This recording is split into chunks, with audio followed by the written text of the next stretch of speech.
عالم اسلام میں، مصر میں، شام میں، حجاز میں، نجد میں، کوفہ میں، بصرہ میں، بخارا میں، سمرقند میں، تاشقند میں، تمام اسلامی علاقوں میں ان کے علم کا ڈنکا بج رہا تھا۔ معذرت کے ساتھ اپنے بزرگوں سے معذرت کے ساتھ ایک بات میں کہنا چاہوں گا، طالبوں کو یہ بات کیجیے گا، جوان چاہے کتنا ہی بڑا عالم ہو جائے، بڑے بوڑھے اس کو بڑا نہیں مان سکتے۔ ایک فکر ہے، بڑے بوڑھے اس کو بڑا نہیں مانیں گے، تو ہمارے آگے کا پڑھا ہوا ہے، ہمارے سامنے کا پڑھا ہوا ہے۔ بھیا ٹھیک ہے، آپ کے سامنے کا پڑھا ہوا ہے، اگر ہو سکتا ہے کہ آپ سے بڑا ہو جائے، کہتے ہیں گرو گڑ چیلا چینی، وفوق کل ذی علم علیم، ہر علم والے سے بڑا علم والا ہوتا ہے، علم پر کسی کی اجارہ داری نہیں ہے۔ اس مضمون کو حضرت شاہ ولی اللہ صاحب نے بڑی تفصیل کے ساتھ حجت اللہ نے بیان فرمایا ہے کہ علم پر کسی کی اجارہ داری نہیں ہے، جو حاصل کرے گا وہ آگے بڑھ جائے گا۔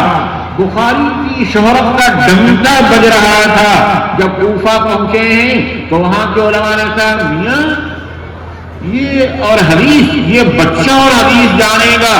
آج ہم لوگ بخاری کو نہیں جانتے تو سمجھتے کیا ہیں کہ وہ بڑے لمبے چوڑے موٹے تگڑے 2-3 جلدوں میں ہوں گے، حالانکہ ایسا کچھ نہیں تھا، دبلے پتلے ہلکے پھلکے چھوٹے پتلے تھے، اتنے چھوٹے بھی نہیں کہ بونا کہتے ہیں مگر قد چھوٹا تھا، تو دبلے پتلے بالکل ہوا پہلوان سے بخاری کہ لوگوں نے کہا یہ اور حدیث۔ کوفہ کے لوگوں نے ان کا بغداد میں پہنچے ہیں تو ان کا امتحان ہوا، ہر جگہ امتحان سے ان کو گزارا گیا۔ بغداد جب پہنچے تو وہاں 10 محدثین کو تیار کیا گیا اور ہر ایک کو 10 حدیثیں دی گئیں۔ یاد رکھیے گا 10 حدیثیں۔ آپ جانتے ہیں اہل علم ہیں کہ حدیث میں 2 چیزیں ہوتی ہیں، ایک سند اور ایک متن۔ جن راویوں سے حدیث آتی ہے وہ سند کہلاتی ہے، اور جو حضور صلی اللہ علیہ وسلم کا ارشاد ہے وہ ہے متن۔ مثلا بخاری ہے، جلد اول دیکھیے پہلی حدیث ہمارے سامنے وہ نہیں ہے، وہ جلد اول میں ہے۔ بخاری شروع ہوتی ہے باب کیف کان نزول الوحی الی رسول اللہ صلی اللہ علیہ وسلم وقول اللہ عز وجل انا اوحینا الیک کما اوحینا الی نوح والنبیین من بعدہ۔ یہ تو عنوان ہے جس کو بخاری کی اصطلاح میں ترجمۃ الباب کہا جاتا ہے۔ اس کے بعد سند حدثنا الحمیدی قال حدثنا سفیان قال حدثنا یحییٰ بن سعید الانصاری قال اخبرنی محمد بن ابراہیم التیمی ان علقمة بن وقاص اللیثی انه سمع عمر بن الخطاب رضی اللہ تعالی عنہ وعنہم علی المنبر یقول سمعت رسول اللہ صلی اللہ علیہ وسلم یقول۔ یہاں تک سند آگے انما الاعمال بالنیات وانما لامرئ ما نوى فمن كانت هجرته الى دنیا يصيبها او امرأة ينكحها فهجرته الى ما هاجر اليه۔ مطلب حدیث میں یہ 2 چیزیں ہوتی ہیں، سند اور متن۔ 10 حدیثیں دی گئی، ایک حدیث کی سند دوسرے متن کے ساتھ اور دوسرے کے متن کسی اور سند کے ساتھ گڑ کر دی گئی، ملا دی گئی۔ 100 حدیثوں کو بگاڑ دیا گیا، بگاڑ کر کے ایک محدث کو 10 حدیثیں زبانی یاد کرائی گئی اور کہا گیا بخاری کا امتحان لینا چاہیے۔ بخاری آئے بغداد بیٹھے، ایک صاحب شروع ہو گئے کہنے لگے ما تقول فی ھذا حدیث، اس حدیث کے بارے میں آپ کی کیا رائے ہے، اور انہوں نے الٹی حدیث سنا دی۔ امام بخاری کہنے لگے لا ادری، میں نہیں جانتا۔ دیکھیے جب برتن میں پانی کم ہوگا تو برتن چھلکتا ہے، اور جب پانی بھرا ہوگا تو چھلکتا نہیں ہے، جو ظرف کے خالی ہوتا ہے سزا دیتا ہے۔ امام بخاری نے کہا کہ لا ادری، میں نہیں جانتا۔ دوسری حدیث پیش کی، امام بخاری نے کہا میں نہیں جانتا۔ تیسری حدیث پیش کی، امام بخاری نے کہا میں نہیں جانتا۔ 10 حدیثیں پیش کر دی، ہر ایک کے جواب میں بخاری کہتے رہے لا ادری میں نہیں جانتا. دوسرے صاحب شروع ہو گئے, انہوں نے بھی 10 حدیثیں سنا دی. امام بخاری کہتے ہیں لا ادری میں نہیں جانتا. اب سب کو یقین ہو گیا کہ لفافہ اندر سے خالی, شہرت ہے اندر کچھ نہیں ہے, یہ کچھ نہیں جانتے ہیں. امام بخاری کو دیکھنا چاہتے تھے کہ ان کے ترکش میں تیر کتنے ہیں, سب کو نکالنے دو گے. 10 محدثین نے 10 حدیثیں سنا دی. جب 100 حدیثیں پوری ہو گئیں اور سب چپ ہو گئے, کسی کے پاس اب کوئی حدیث نہیں بچی, تو امام بخاری پہلے کی طرف متوجہ ہوئے. کہنے لگے سنو, تم نے پہلے نمبر پر یہ حدیث سنائی تھی. پہلے امام بخاری نے الٹی سنائی اور پھر صحیح سنا دی, کہا صحیح اس طرح. دوسرے نمبر پر یہ حدیث سنائی تھی, یہ الٹی سنائی, بعد میں اس کو صحیح کیا, صحیح اس طرح سے. اس طریقے سے 100 حدیثوں کو پہلے الٹی سنائی, بعد میں پھر ان کو صحیح کر دیا. بخاری کے سب سے بڑے شارح ہیں حافظ ابن حجر اسقلانی, فرماتے ہیں کہ بخاری کا یہ کوئی کمال نہیں ہوا کہ 100 حدیثیں انہوں نے صحیح سنا دی. کمال یہ ہے کہ ایک مرتبہ الٹی سننے کے بعد الٹی حدیثیں 100% ترتیب سے سنا. صحیح حدیثوں کو تو نہیں جانتی, ایک مرتبہ الٹی حدیث سنی اور الٹی حدیث کو بالکل ترتیب کے مطابق سنا دیا. اب سب ہکے بکے رہ گئے, کہنے لفافہ خالی نہیں ہے, لفافے میں اتنا ہے کہ ہم کو سمجھ بھی نہیں سکتے. یہ تھا امام بخاری کا عقیدہ. اسی لیے امام مسلم رحمت اللہ علیہ نے ایک مرتبہ غلبہ حال میں آ کر بخاری سے فرمایا, بخاری استاد نے فرمایا ثانی یقبل رجلین, امیر المؤمنین فی الحدیث, آپ مجھے اجازت دیجیے کہ میں آپ کے پیروں کا بوسہ لے لوں. دانی یقبل رجلین, آپ مجھے اجازت دیجیے کہ میں آپ کے قدموں کا بوسہ لے لوں. ابن خزیمہ بہت بڑے محدث ہیں, ان کی کتاب صحیح ابن خزیمہ, وہ کہتے ہیں ما تحت عظیم السماء اعلم بالحدیث من محمد ابن اسماعیل, آسمان کے نیچے محمد ابن اسماعیل بخاری سے زیادہ حدیث کا جاننے والا کوئی نہیں. ابن خزیمہ کا بیان ہے. اسی لیے تو امام بخاری رحمت اللہ علیہ کا جب انتقال ہوا, یاد رکھیے گا وہ زمانہ موبائلوں کا نہیں تھا, جب امام بخاری کا انتقال ہوا تو ایک محدث ہیں عبد الواحد ابن آدم, انہوں نے خواب دیکھا کہ ایک جگہ سرور کونین صلی اللہ علیہ وسلم چند صحابہ کے ساتھ کھڑے ہوئے ہیں, کچھ مغموم ہیں. انہوں نے سلام کیا اور عرض کیا یا رسول اللہ کیا بات؟ آپ نے فرمایا محمد ابن اسماعیل بخاری کا انتقال ہو گیا ہے, اس کے جنازے کے انتظار میں ہوں. جب یہ محدث محمد عبد الواحد ابن آدم بیدار ہوئے اور معلومات کی تو ٹھیک اسی وقت امام بخاری کا انتقال ہو گیا. امام بخاری رحمت اللہ علیہ کو خرقند میں دفنایا گیا.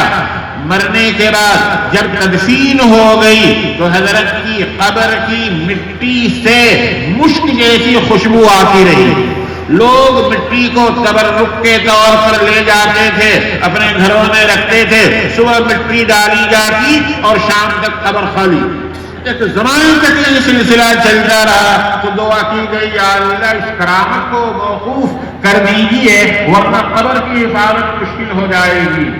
اللہ نے امام بخاری کی قبر کی ایسی حفاظت فرمائی کہ جب اس علاقے میں بدقسمتی سے, تاریخ میں اشارہ کر رہا ہوں, جب اس علاقے میں بدقسمتی سے کمیونزم کا انقلاب آیا اور روسیوں کا اس پر قبضہ ہو گیا تو انہوں نے خانقاہوں کو ڈھایا, مسجدوں کو ڈھا دیا اور مدرسوں کو ختم کر دیا, لیکن امام بخاری کی قبر کی انہوں نے حفاظت فرمائی. ساری مسجدوں کو ختم نہیں کیا تھا, سارے مدرسوں کو ختم نہیں کیا تھا, ساری خانقاہوں کو ختم نہیں کیا تھا, بہت لوگوں کو ختم کر دیا تھا, مگر امام بخاری کی قبر کی انہوں نے خود حفاظت فرمائی. اور آج بھی بخارا کے روزہ پہلے ایک گاؤں ہے خرکنگ، اس خرکنگ میں امام بخاری رحمۃ اللہ علیہ کی قبر ہے۔ اس تفصیل سے آپ اس نتیجے پر پہنچے ہوں گے کہ بخاری شریف میں 1,00,000 صحیح حدیثوں سے چن کر منتخب کر کے امام بخاری نے 6,000 حدیثیں جمع کی ہیں۔ مگر ایک مسئلہ یاد رکھیے، بے شک بخاری میں جتنی حدیثیں ہیں وہ سب صحیح ہیں، اس میں دو رائے نہیں، مگر دوسری بات ساری صحیح حدیثیں صرف بخاری ہی میں نہیں۔ یہ بات میں نہیں کہہ رہا ہوں، ہندوستان کے سب سے بڑے محدث شیخ عبدالحق محدث دہلوی رحمۃ اللہ علیہ نے لکھی ہے کہ بخاری میں جو صحیح حدیثیں ہیں مگر ساری صحیح حدیثیں صرف بخاری میں نہیں ہیں، بخاری کے علاوہ مسلم میں بھی ہیں، ترمذی میں بھی کچھ صحیح حدیثیں ہیں، ابو داؤد میں بھی ہیں، نسائی میں بھی ہیں، ابن ماجہ میں بھی ہیں، موطا امام مالک میں بھی ہیں، موطا امام محمد میں بھی ہیں، مستدرک حاکم میں بھی ہیں، صحیح ابن حبان میں بھی ہیں، صحیح ابن خزیمہ میں بھی ہیں، اور حدیث کی دوسری کتابوں میں بھی صحیح حدیثیں ہیں۔ میں طلبہ سے کہنا چاہوں گا کہ بھائیو اس بات کو یاد رکھو، آج آپ ایک علمی ماحول کی چہار دیواری میں ہیں، اس بات کا اندازہ نہیں، کل آپ یہاں سے نکلیں گے تو آج ایک ماحول بنایا جا رہا ہے ہر بات کے لیے، کیا بخاری میں ہے، کیا یہ مسئلہ بخاری میں ہے، بخاری میں ہے، بخاری کا شور کیا جا رہا ہے۔ کوئی آپ حدیث پیش کریں فوراً وہ کہیں گے یہ بخاری میں ہے کیا؟ گویا وہ یہ تاثر دینا چاہتے ہیں کہ بخاری میں جو حدیث ہے صرف انہی پر عمل کیا جائے گا، باقی حدیثوں پر عمل نہیں کیا جائے گا، بالکل دھوکہ ہے۔ اللہ کے لیے ہیں، پاک ہیں اللہ جو بڑے ہیں۔ اس حدیث میں پوری شریعت اور پورا دین آ گیا ہے، مگر وقت نہیں ہے، ٹائم ختم ہو چکا ہے۔ میں 1 منٹ اور لینا چاہوں گا، سمجھا دو کہ پورا دین اور پوری شریعت کیسے ہے۔ ہم سب کا ایمان ہے کہ اللہ ایک ہے، مگر بتاؤ کوئی اللہ کی ذات کو، اللہ کی حقیقت کو پورے طور پر جان سکتا ہے؟ سلم میں پڑھا لا یحد ولا یتصور، کوئی اللہ کی تعریف نہیں کی جا سکتی ہے، اللہ کا تصور نہیں کیا جا سکتا ہے۔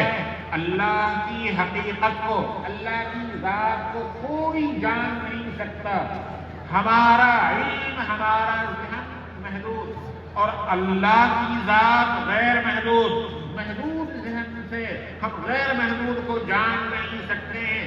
جب سرور کونین صلی اللہ علیہ وسلم فرما رہے ہیں ما عرفناک حق معرفتک، یا اللہ آپ کو جیسا پہچاننے کا، جاننے کا حق ہے نہیں جان سکے ہیں، تو ہم لوگ کیسے جانیں؟ تو اللہ کی ذات سے اللہ کو نہیں جانا جا سکتا، پھر اللہ کی صفات کے ذریعے سے اللہ کو کچھ جانا جا سکتا ہے۔ اب آئیے صفات کی 2 قسمیں ہیں، ایک صفات سلبیہ جن سے اللہ کی نفی ضروری ہے، اور ایک صفات ثبوتیہ جن کو اللہ کے واسطے ماننا ضروری ہے۔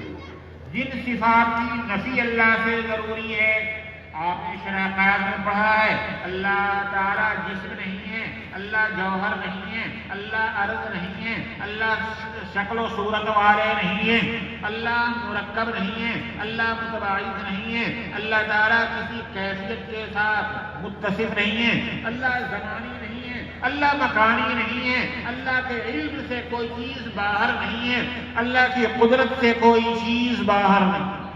یہ صفات سلبیہ ہے، ان کو چھوڑ دیجئے۔ صفات سلبیہ جن کی اللہ سے نفی کرنی ضروری ہے اس کو کہتے ہیں تنزیہ، اس کے لیے لفظ ہے سبحان اللہ۔ دیکھو حدیث، اس کے لیے لفظ ہے سبحان اللہ۔ دوسری صفات ثبوتیہ ہیں جن کو اللہ کے واسطے ثابت ماننا ضروری ہے۔ صفات ثبوتیہ کی پھر 2 قسمیں ہیں، حقیقیہ اور اضافیہ۔ حقیقیہ 8 ہے، علم، قدرت، حیات، سمع، بصر، ارادہ و مشیت، کلام اور تکوین۔ ان 8 صفات کے ذریعے سے ہم اللہ کو پہچان سکتے ہیں۔ وَبِحَمْدِهِ سے اسی طرف اشارہ ہے، پس سبحان سے صفات سلبیہ کی طرف اشارہ، اور بحمدہ سے صفات ثبوتیہ کی طرف اشارہ۔ تو کچھ نہ کچھ اللہ کو ہم پہچان گئے۔ جب اللہ کو پہچان گئے تو اس کا تقاضا ہے کہ اللہ پر ایمان ہو، اور اللہ پر ایمان اسی وقت کامل ہوگا جب رسالت پر ایمان ہو، اور رسالت پر ایمان اسی وقت ہوگا جب قیامت پر ایمان ہو، اور اللہ پر رسالت پر ایمان اسی وقت کامل ہوگا جب پورے دین اور پوری شریعت پر ایمان ہو جائے۔ بس ان 2 جملوں میں پورے دین اور پوری شریعت کا احاطہ کر لیا گیا ہے۔ تو بخاری شروع ہوئی ہے وحی کے بیان سے اور ختم ہو رہی ہے پورے دین پر ایمان رکھنے کے بیان سے۔ یہ ہے آغاز اور انتہا کے درمیان مناسبت۔ مگر اتنے لطیف نقطوں کی طرف پہنچنا ذرا سا مشکل ہے، اس لیے آپ موٹی موٹی بات یاد رکھیں۔ عوام سے تو میں یہ کہوں گا کہ ان جملوں کو یاد کریں اور روزانہ کے تفسیر پڑھ لیا کریں، اور آپ سے کہوں گا کہ اس میں غور کرو، طلباء سے اس میں غور کرو۔ اللہ کی معرفت ہو گئی، کچھ نہ کچھ اللہ کو ہم پہچان گئے، تو اللہ پر ایمان ضروری ہوا، اور اللہ پر ایمان اسی وقت ہو سکتا ہے جب رسالت پر ایمان ہو، اور اللہ اور رسالت پر ایمان اسی وقت نہیں ہوگا جب قیامت پر ایمان ہو، اور قیامت پر ایمان ہونے کے لیے تمام ایمانیات پر ایمان ہونے کے لیے فرشتوں پر ایمان، اللہ کی کتابوں پر ایمان، اللہ کے تمام پیغمبروں پر ایمان، اور تقدیر پر ایمان، مرنے کے بعد دوبارہ زندہ ہونے پر ایمان، تمام ایمانیات پر ایمان ہو۔ اور ایمان صرف کافی نہیں بلکہ عمل کا ہونا ضروری ہے، تو تمام اعمال کا یقین ہو، اور پھر جو کرنے کے عمل ہیں ان کو بھی مانا جائے، جو رکنے کے ہیں ان کو بھی مانا جائے۔ اس اعتبار سے پورا دین اور پوری شریعت حدیث کے مختصر جملے میں آ گئی ہے۔ اللہ تعالیٰ ہم سب کو اس کے سمجھنے کی توفیق عطا فرمائیں۔ وآخر دعوانا الحمدللہ۔